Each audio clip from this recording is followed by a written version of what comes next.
बिस्मिल्लाहिर्रहमानिर्रहीम। आपको मैं इंट्रोडक्शन टू कंप्यूटर प्रोग्रामिंग के नेक्स्ट लेक्चर के अंदर आप सबको खुशामदीद कहता हूँ। आज का जो हमारा टॉपिक जो है और जो कंटेंट हम इंशाल्लाह इस लेक्चर के अंदर कवर करेंगे वो है स्ट्रक्चर प्रोग्राम एंड डेवलपमेंट। इसके अंदर हम सिलेक्शन स्टेटमेंट जो है उसे अब इंशाल्लाह कवर करेंगे। अगर आज के लेक्चर की अगर हम आउटलाइन देखें तो हम कंट्रोल स्ट्रक्चर जो है वो डिस्कस करेंगे इंशाल्लाह आज। उस कंट्रोल स्ट्रक्चर जो है उसके अंदर क्या होता है, इफ़ स्टेटमेंट्स हैं और इफ़ एल्स स्टेटमेंट जो है वो है, और दूसरा है कंडीशनल ऑपरेटर्स। ये हम इस आज के टॉपिक जो है उसका थीम है। आज इंशाल्लाह बात शुरू करते हैं जी कंट्रोल स्ट्रक्चर से। कंट्रोल स्ट्रक्चर जो है वो क्या है कि किसी भी प्रोग्राम की सिक्वेंशियल एग्जीक्यूशन को हम नाम देते हैं हमारा कंट्रोल स्ट्रक्चर का। दूसरे वर्ड में अगर हम इसे डेफिनेशन वाइज जो है इसे एक्सप्लोर करना शुरू करेंगे तो आएगा statement executed one after the other in the order written. जिस रिटन फॉर्मेट में आपने कोड लिखा हुआ है और उस फॉर्मेट के साथ अगर वो वन बाय वन पहले हम पहली स्टेटमेंट को एग्जीक्यूट करें, उसके बाद दूसरी स्टेटमेंट जो है वो एग्जीक्यूट होना शुरू हो जाए, तो इससे आप सिक्वेंशियल एग्जीक्यूशन का नाम जो है वो देंगे। दूसरा जो है वह कंट्रोल स्ट्रक्चर के अंदर ट्रांसफ़र ऑफ कंट्रोल। हम ये देखते हैं कि अगर हम बाज़ दफ़ा एक स्टेटमेंट के बाद हम नेक्स्ट स्टेटमेंट जो है वो एग्जीक्यूट नहीं करना चाह रहे हैं, हम चाह रहे हैं कि उससे ऑनवर्ड या उससे ऑनवर्ड जो है या कोई और किसी और लाइन पे जो हमने कोड लिखा हुआ है उसको हम एग्जीक्यूट करें, तो उसको हम ट्रांसफ़र ऑफ कंट्रोल की मदद से हम कॉल कर सकते हैं। इसलिए लिखा हो when the next statement executed is not the next one in the sequence. Sequential sequence के अंदर था कि स्टेप बाय स्टेप पहले एक स्टेटमेंट एग्जीक्यूट होगी फिर दूसरी, मगर ट्रांसफ़र ऑफ कंट्रोल के अंदर पहले एक स्टेटमेंट एग्जीक्यूट होगी और उसके बाद जिस स्टेटमेंट को हम एग्जीक्यूट करवाना चाह रहे हैं वो स्टेटमेंट जो है वो एग्जीक्यूट हो जाएगी। इस तरह गो टू स्टेटमेंट जो है आपकी वो यूज़ की जाती है सी के अंदर, स्ट्रक्चर प्रोग्रामिंग के अंदर आपकी गो टू स्टेटमेंट जो है वो यूज़ की। मगर आज का जो हम टॉपिक अभी कवर करेंगे वो है इफ़ स्टेटमेंट। इफ़ स्टेटमेंट जो है एक कंडीशनल स्टेटमेंट है, मैंने आपको बताया, और उसको यहाँ से सिलेक्शन स्टेटमेंट जो है वो भी नाम देते हैं। सिलेक्शन स्ट्रक्चर क्या होता है, use to choose among alternative course of action. ऐसा कि जब हमारे पास मल्टीपल चॉइसेस हों और हम उसके लिए स्ट्रक्चर को कंट्रोल करना चाह रहे हों स्ट्रक्चर, तो उसके लिए आप जो स्टेटमेंट जो है वो जो यूज़ करेंगे वो आपकी कहलाती है जी if selection statement. Let's say कि हमारे पास एक सूडो कोड जो है वो यहाँ पे मेंशन है, if students grade is greater than और इक्वल टू 60 तो प्रिंट कर दे पास्ट। ठीक है, अब ये हम देख रहे हैं इस स्टेटमेंट के अंदर if student grade is greater than और इक्वल टू 60। इसका मतलब है कि हमने कोई कंडीशन जहाँ पे है मैच होनी चाहिए। अगर कंडीशन मैच हो तो हम कहते हैं कि अगर आपकी कंडीशन मैच हो रही है तो आप ये पास हैं हो गए हैं। ठीक है, या दूसरे वर्ड में हम कहते हैं if student grade is less than और इक्वल टू 59 तो स्टूडेंट गेट फेल, या प्रिंट कर दे फेल को।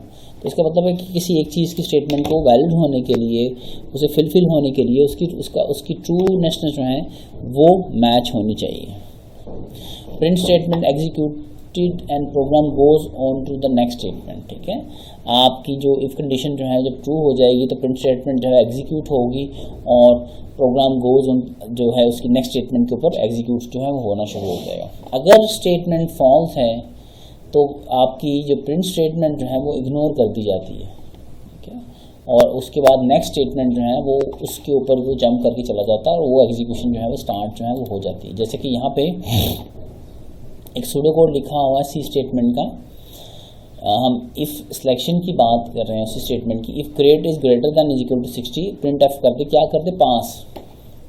अब ये सी कोड जो है लिखा हुआ है, जो सूडो कोड जो लिखा हुआ है सी कोड के अंदर लिखा हुआ ताकि आपको सी कोड जो है उसकी अंडरस्टैंडिंग जो है हो जाए। Indenting makes program easy to read. Indenting जो है क्या है, इफ़ यहाँ पे लिखा हुआ है उसके थोड़ी स्पेस के बाद प्रिंट एफ लिखें ताकि आपको पता चल जाए कि इफ़ जो है इसके साथ अगली स्टेटमेंट है उसके साथ इंडेंटिंग जो है वो प्रोग्राम की रीडेबिलिटी जो है वो इंक्रीज जो है वो कर देती है। ठीक है, इसी तरह से डायमंड सिंबल जो है हम पढ़ चुके हैं फ्लो चार्ट के अंदर। मैंने बताया था कि डायमंड सिंबल जो है वो डिसीजन मेकिंग के लिए यूज़ किए जाते हैं, डिसीजन मेकिंग सिंबल्स हैं। तो उसके लिए हम जब भी हमारी इफ़ स्टेटमेंट है, सिलेक्शन स्टेटमेंट होंगी हमारी, तो हम डायमंड सिंबल जो है एक्सक्यूज मी, हम डायमंड सिंबल जो है वो यूज़ किया करेंगे। तो इसके अंदर डायमंड सिंबल के अंदर क्या आ सकता है जी, जो हम कंडीशन जो है वो मेट करना चाह रहे हैं। अगर कंडीशन ट्रू हो जाए तो स्टेटमेंट एग्जीक्यूट हो जाए, कंडीशन फॉल्स हो जाए तो एग्जीक्यूशन जो है वो स्टॉप हो जाए। और क्या करेगा, टेस्ट द कंडीशन करेगा, फॉलो अप्रोप्रिएट पाथ। अभी इस एग्जांपल के साथ इसको आपकी चीज़ें जो है वो कवर हो इंशाल्लाह क्लियर हो जाएंगी। यहाँ पर लिखा हुआ इस structure is a single entry single exit structure excuse me. आपकी जो इफ स्टेटमेंट है वो सिंगल एंट्री और सिंगल एग्जिट स्ट्रक्चर है आपका। इसका क्या मतलब है कि यहाँ से हमारा प्रोग्राम जो है स्टार्ट हुआ और हमने इसी स्टेटमेंट की बात कर रहे हैं, if grade is greater than equal to 60। अगर ग्रेड जो है, अब इसे डायमंड सिंबल के अंदर हमने इसे लिख दिया है और कंडीशन चेक कर रहे हैं कि अगर ग्रेड ग्रेटर देन और इक्वल टू 60 है, अगर वो कंडीशन ट्रू हो रही है तो प्रिंट कर दो पास है। अगर फॉल्स, अगर ये स्टेटमेंट ट्रू नहीं है तो इसका मतलब है कि वो ऑटोमेटिकली वो जो आप अगली स्टेटमेंट जो है वो एग्जीक्यूट करवाना चाह रहे हैं वहाँ पे जंप कर जाएगा और वो फॉल्स स्टेटमेंट के अगेंस्ट आप जो भी कंडीशन आप स्टेटमेंट प्रिंट करवाना चाह रहे हैं वहाँ पे प्रिंट जो है वो करवा सकते हैं। अब डिसीजन जो है वो किस चीज़ पे जो है वो किसी भी एक्सप्रेशन पे, वैलिड एक्सप्रेशन के ऊपर आप मेजर कर सकते हैं। जैसे 0 है वो फॉल्स के लिए बताता है और अगर नॉन जीरो वैल्यू है तो ट्रू की वैल्यू जो है वो बताएगा। एग्जांपल जैसे है 3 - 4 इज़ ट्रू होगा। क्यों होगा? क्योंकि ये नॉन जीरो आ रहा है, तो नॉन जीरो के लिए बताया कि आपकी स्टेटमेंट जो है हमेशा 1 और ट्रू होगी। सिलेक्शन स्टेटमेंट को हम ब्लॉक की फॉर्म में भी लिख सकते हैं, ठीक है। अगर हम चाह रहे हैं कि यहाँ पे हमारे पास इस प्रिंट एफ के अगेंस्ट को मल्टीपल स्टेटमेंट जो है वो छोड़े हैं, प्रिंट एफ के साथ पास कर दे प्लस उसका मार्क्स जो है प्रिंट कर दे, उसका CGPA जो है वो प्रिंट कर दे, तो इसे हम ब्लॉक की फॉर्म में भी लिख सकते हैं। तो उसका तरीका क्या है, सेट ब्लॉक क्या होता है, a set of statement contain with in a pair of braces is called compound statement और ब्लॉक। कंपाउंड स्टेटमेंट कहलाते हैं या ब्लॉक्स जो है वो कहलाएगा। ये इसका सिंटैक्स एरर जो है वो क्या होता है इफ स्टेटमेंट का, अगर आपका कोई आपने ग्रामेटिकल रूल जो है, ये किसी प्रोग्रामिंग के रूल जो है अगर उसको फॉलो नहीं करेंगे तो आपका सिंटैक्स एरर जो है वो जनरेट होगा और वो आपका कंपाइलर जो है, ये हम चीज़ पहले भी डिस्कस कर चुके हैं कि कंपाइलर जो है उसको डिटेक्ट कर लेगा। जबकि लॉजिकल एरर बताया हमें कि लॉजिकल एरर क्या है कि वो कोई आपका प्रोग्राम जो है वो सक्सेसफुली जो है वो रन होना शुरू हो जाएगा, एग्जीक्यूट जो है वो हो जाएगा। अब उसके अंदर दो तरह से हो सकते हैं, या तो नॉन फैटल है या फैटल है। नॉन फैटल क्या, प्रोग्राम रन होगा बट हैज़ इनकरेक्ट आउटपुट, ठीक है। ये अब आप इसको लॉजिक एरर को हम पहले भी डिटेल के साथ डिस्कस कर चुके हुए हैं कि प्रोग्राम जो है रन तो होगा मगर उसकी आउटपुट जो है वो इनकरेक्ट जो है वो होगी। दूसरा फैटल, प्रोग्राम एग्जिट्स प्रीमेच्योरली, कि आपका प्रोग्राम रन करने से पहले उसकी पूरी आउटपुट नहीं आई होगी और वो प्रोग्राम जो है वो प्रीमेच्योरली जो है वो एग्जिट जो है वो हो जाएगा। तो ये दो चीज़ें जो है इंपॉर्टेंट हैं इफ स्टेटमेंट के प्रोस्पेक्टिव से या किसी भी कंडीशनल स्टेटमेंट की जो आगे हम टॉपिक कवर करेंगे उसके लिए। अब अगर हम सिंपल सिंटैक्स कोड देखें, सिंपल सिंटैक्स देखें सी के अंदर स्टेटमेंट का, तो क्या है वो सिंटैक्स क्या है, इफ़ कंडीशन लिख दें, ठीक है, और आगे स्टेटमेंट जो है जो आप एग्जीक्यूशन जो है वो करना चाह रहे हैं। कंडीशन क्या है, स्पेसिफाई अ कंडीशन और रिलेशनल एक्सप्रेशन जो है वो आप यहाँ पे लिख सकते हैं। इसका सिंटैक्स जो है अगर हम ब्लॉक की फॉर्म में, कंपाउंड स्टेटमेंट की फॉर्म में लिखना चाह रहे हैं तो लिख दें if condition, if the following condition get true, so execute this block of code in which we have written statement 1, statement 2 and up to so on statement n। तो ये आपकी जो ब्रेसेस हैं ये आपको बता रहे हैं कि यहाँ पे एक ब्लॉक जो है वो हमने लिखा हुआ है।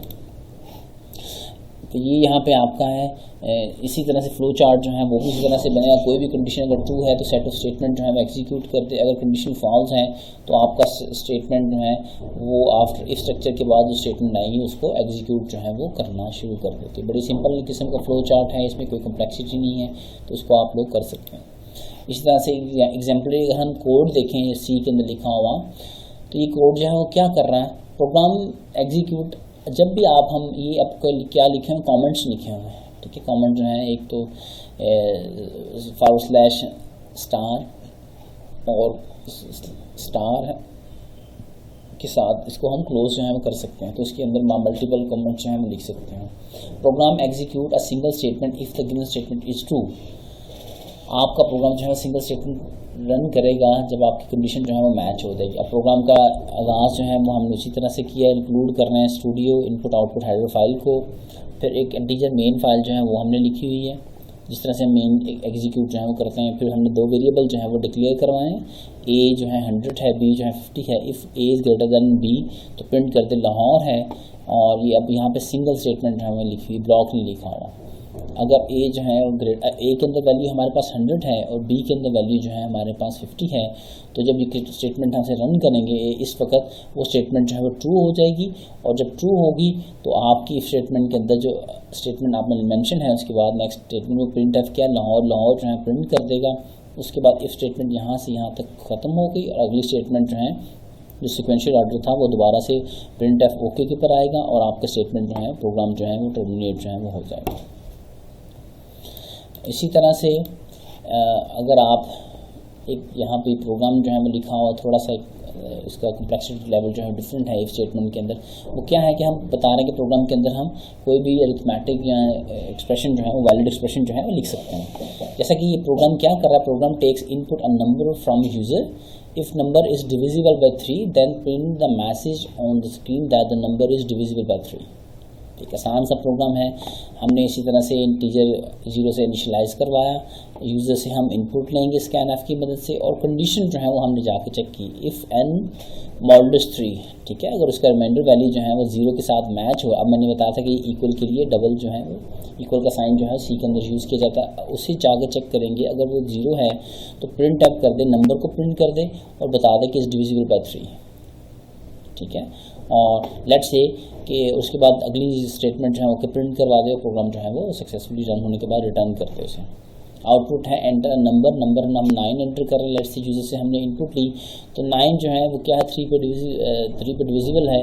Number 9 is divisible by 3 print कर देगा जो यहाँ पे लिखा हुआ, पहले नंबर प्रिंट करेगा, ठीक है, यहाँ पे नंबर प्रिंट किया और फिर उसे डिविजिबल बाय 3 जो है उसका मैसेज। अब ये ब्लॉक प्रिंट करवा रहे हैं। पहले हम प्रोग्राम के अंदर सिर्फ सिंगल जो है स्टेटमेंट प्रिंट करवा रहे थे, मगर इसके अंदर हम ब्लॉक, अब इस ब्लॉक के अंदर आप मल्टीपल स्टेटमेंट जो है इन ब्रेसेस के अंदर आप मल्टीपल स्टेटमेंट जो है वो लिख सकते हैं। नेक्स्ट एग्जांपल है, while purchasing certain items a discount of 10% is offered if the quantity purchased is more than 1000 rupees, ठीक है। If quantity and price per item are input through the keyboard, write a program to calculate the total expenses.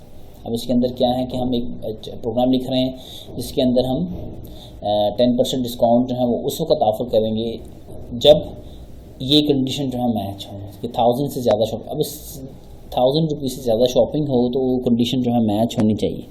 तो इसके लिए हम फ़ौरन जो है ये स्विच कर देना चाहिए कि हमें इफ़ स्टेटमेंट जो है वो कंडीशनल स्टेटमेंट जो है वो हम यूज़ करेंगे। इसके लिए हमने इफ़ पढ़ी हुई स्टेटमेंट तो हम उसे इस प्रोग्राम के अंदर जो है इसे यूज़ करेंगे। और दूसरा है if quantity and price per item are input, इससे अब हम क्वांटिटी भी और प्राइस से यूज़र से हम इनपुट ले रहे हैं। ये हमने लिख दिया है, इन्फोर्स कर दिया कि यूज़र से कीबोर्ड से इनपुट ले। तो उसके लिए चलिए प्रोग्राम जो है वो लिखते हैं जो टोटल एक्सपेंसिव जो है वो कैलकुलेट करेगा। उससे पहले प्रोग्राम लिखने से पहले मैं आपसे पहले भी रिक्वेस्ट कर चुका हूँ कि डायरेक्टली प्रोग्राम पे स्विच ना करें, उसका फ्लो चार्ट जो है उसकी लॉजिक जो है बिल्ड करें ताकि आपकी एक प्रोग्राम की अंडरस्टैंडिंग डेवलपमेंट जो है वो होना शुरू हो जाए। तो इसके लिए आपका ये फ्लो चार्ट है, स्टार्ट कर रहे हैं, ठीक है। आपका डिस्काउंट जो है 0 से इनिशियलाइज करवा दिया, इनपुट क्या कर रहे हैं क्वांटिटी और रेट जो है हम 0 से कर रहे हैं। इफ़ क्वांटिटी जो है ग्रेटर देन 1000 है तो इसका मतलब है कि 10% डिस्काउंट जो है वो ऑफर करनी है। अगर क्वांटिटी लेस देन 1000 है तो उसको डिस्काउंट नहीं मिलेगी, ठीक है। तो उसमें टोटल क्या आएगा, क्वांटिटी को रेट से मल्टीप्लाई करें, माइनस क्वांटिटी को रेट से मल्टीप्लाई डिस्काउंट डिवाइड बाय 100 कर देंगे तो आपकी टोटल जो है प्राइस जो है क्वांटिटी की आफ्टर द डिस्काउंट जो है वो आ गई और उसको प्रिंट करवाएं और आपका प्रोग्राम जो है वो स्टॉप हो जाएगा। अगर इसको हम उसका कोड जो है वो देखें तो क्या है, एक्सपेंसेस जो है हमने कैलकुलेट करना है। यूजर से हेडर फाइल जो है स्टूडियो इनपुट आउटपुट जो है वो हमने हेडर फाइल ऐड करवाई, मेन फंक्शन बनाया, मेन फंक्शन के बाद इस तरह से क्वांटिटी और डिस्काउंट जो है उसको इनिशियलाइज करवाया 0 से। अब फ्लोट जो है रेट और टोटल जो है वो फ्लोट टाइप के आ सकते हैं, ठीक है। पॉइंट्स के अंदर वैल्यू हमारी आ सकती हैं तो हम यूज़र से एंटिटी रिक्वेस्ट करेंगे कि एंटर क्वांटिटी और रेट जो है वो करे और फिर हमने यूज़र से इनपुट ले ली क्वांटिटी और रेट की। अब जाकर क्वांटिटी चेक किया, इफ़ क्वांटिटी जो है ग्रेटर देन 1000 है तो इस डिस्काउंट कितनी होगी, डिस्काउंट अभी तक 0 थी, अब हमने 10 के अंदर 10% डिस्काउंट जो है उसे ऑफर कर रहे हैं। ठीक है।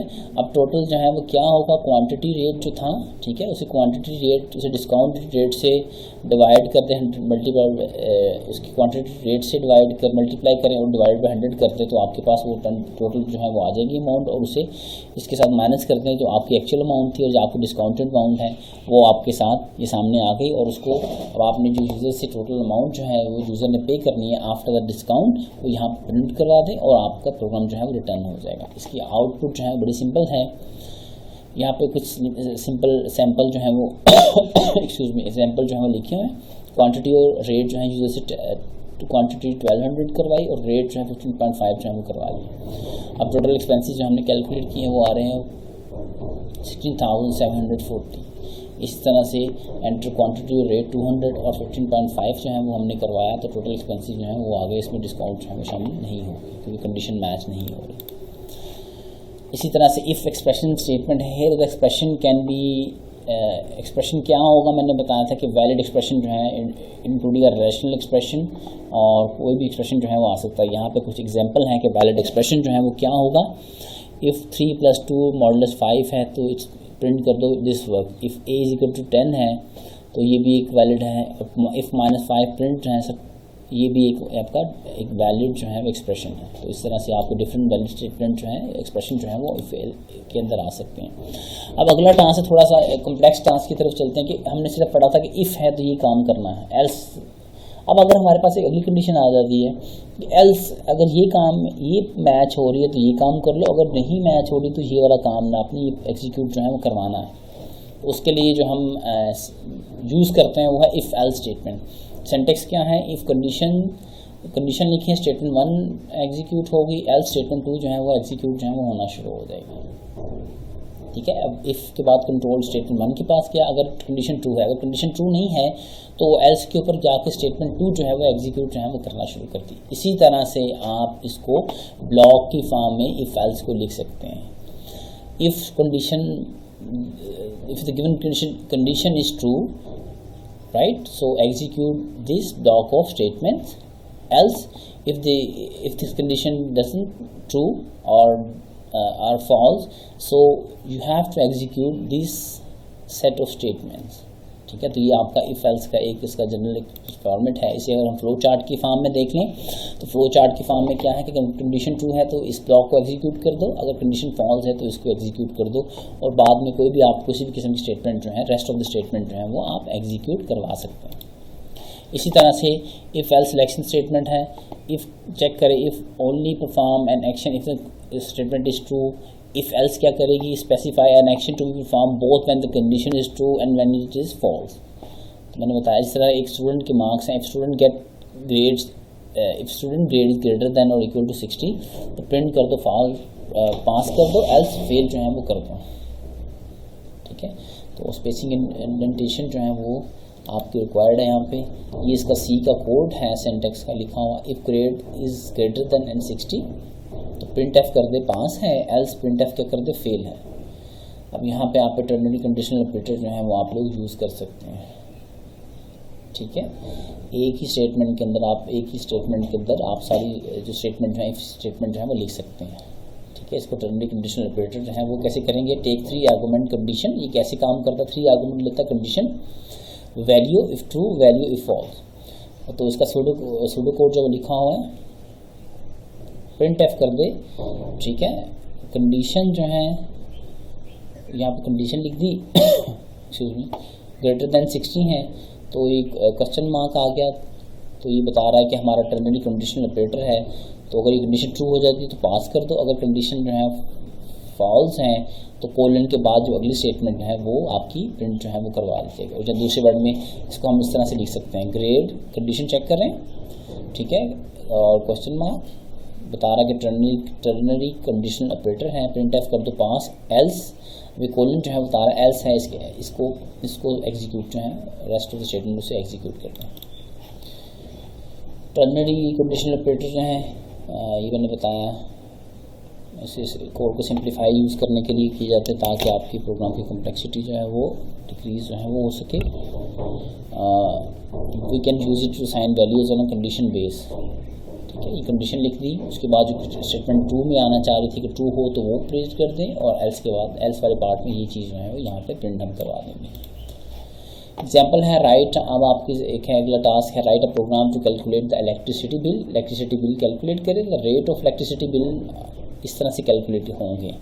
If the unit consume are equal और less than 300 then the cost is 3 per unit. If unit consume are more than 300 then the cost is 3.5 per unit and say charge of 5% of bill is L. तो ये दो हमारे पास condition जो है वो है, इसका मतलब है कि हमें इफ़ एल्स स्टेटमेंट जो है वो यूज़ करनी है। इफ़ अगर कंडीशन ट्रू है तो ये कर दो, अगर कंडीशन एल्स स्टेटमेंट के अंदर जाके हमें ये दूसरा सेट ऑफ स्टेटमेंट जो है वो यहाँ पे मेंशन करना है। तो प्रोग्राम की तरफ स्विच करें, हेडर फाइल जो है वो ऐड की, फ्लोट जो है वैल्यू यूनिट्स, और बिल और रेट से चार्ज जो है वो हमने फ्लोट टाइप के वेरिएबल ले लिए, प्रिंट किया यूजर का नंबर ऑफ यूनिट्स एंटर करें। इफ़ यूनिट जो है लेस देन 30, तो यहाँ पे पहले स्टेटमेंट के अंदर है कि अगर यूनिट कंज्यूम जो है लेस देन 3 है तो उसे 3 से, हर यूनिट को 3 से मल्टीप्लाई कर दो, ठीक है। तो रेट 3.0 हो जाएगा और सर चार्ज जो है वो 0 है। या अगर ये स्टेटमेंट ट्रू नहीं, अगर यूनिट जो है ग्रेटर देन 300 जो है वो हो गए हैं तो सरचार्ज रेट जो है वो यूनिट का 3.5 होगा, और सॉरी रेट जो है यूनिट का 3.5 होगा, और सरचार्ज जो है वो मेंशन था कि हर यूनिट का 0.5% होना, 5/100, तो 0.05 जो है वैल्यू सरचार्ज की आ जाएगी। अब टोटल बिल कैसे कैलकुलेट करेंगे, यूनिट हमारे पास अगर ये स्टेटमेंट 2 है तो इसके अंदर यूनिट का रेट 3 होगा, सरचार्ज 0 है। अगर ये स्टेटमेंट जो है ये स्टेटमेंट ग्रेटर देन 300 यूनिट्स होंगे तो यूनिट को मल्टीप्लाई कर देंगे उसके रेट के साथ। रेट अगर इस कंडीशन के अंदर 3.5 है तो उसको surcharge plus unit plus rate से चार्ज करेंगे तो हमारा टोटल इलेक्ट्रिसिटी का बिल जो है वो हमारे पास आ जाएगा। अगला एक और हमारा प्रोग्राम है, in a company an employer is paid as under, if the basic salary is less than 1500 then the house rent allowance 10% of basic salary and daily allowance is equal to 90% of the basic salary.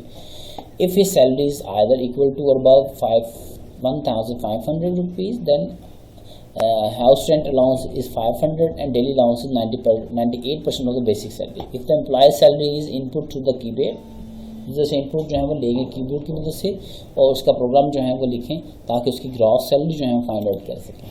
तो सबसे पहले मैंने बताया कि एक अच्छी programming practice ये है कि हम सबसे पहले उसका फ्लो चार्ट जो है वो लिखें। फ्लो चार्ट जो है वो लिखा हुआ इनपुट लेंगे, चेक करेंगे बेसिक सैलरी अगर ट्रू है तो क्या सेट ऑफ इंस्ट्रक्शन होंगी, और अगर एल्स फॉल्स हैं जो एल्स की स्टेटमेंट में चला गया तो क्या होगा। अगर लेस दैन 15 है तो हमने बताया कि बेसिक सैलरी जो है उसका हाउस रेंट 10% होना चाहिए और डेली अलाउंस 90%। तो ये हमने किया,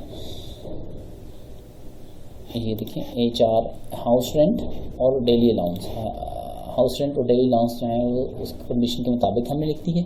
और इस तरह अगर उसकी सैलरी जो है वो ग्रेटर देन 1500 है तो हाउस रेंट और अलाउंस जो है वो इस तरह से कैलकुलेट जो होंगे, और इसके बाद आपका कंट्रोल्स यहाँ पे आके आप टोटल जो है वो फाइंड आउट करेंगे सैलरी और प्रिंट कर देंगे और आपका प्रोग्राम जो है वो स्टॉप हो जाएगा।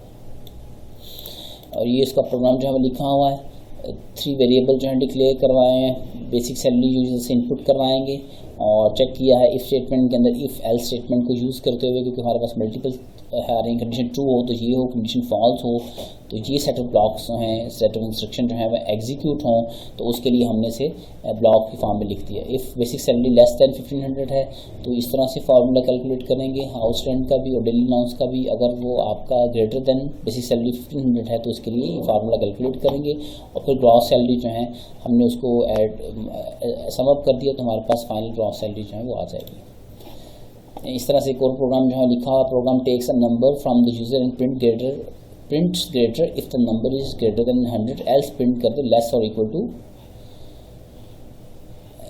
मेन स्ट्रक्चर है, एंटर यूजर से नंबर जो है वो एंटर करवाया, इफ नंबर जो है ग्रेटर देन 100 होगा तो क्या कर देगा, यहाँ प्रिंट कर देगा कि this number is greater than 100। अगर नंबर जो है लेस देन है 100 से तो वो एल्स पार्ट में चला जाएगा और आपका प्रोग्राम जो है वो टर्मिनेट जो है कर देगा।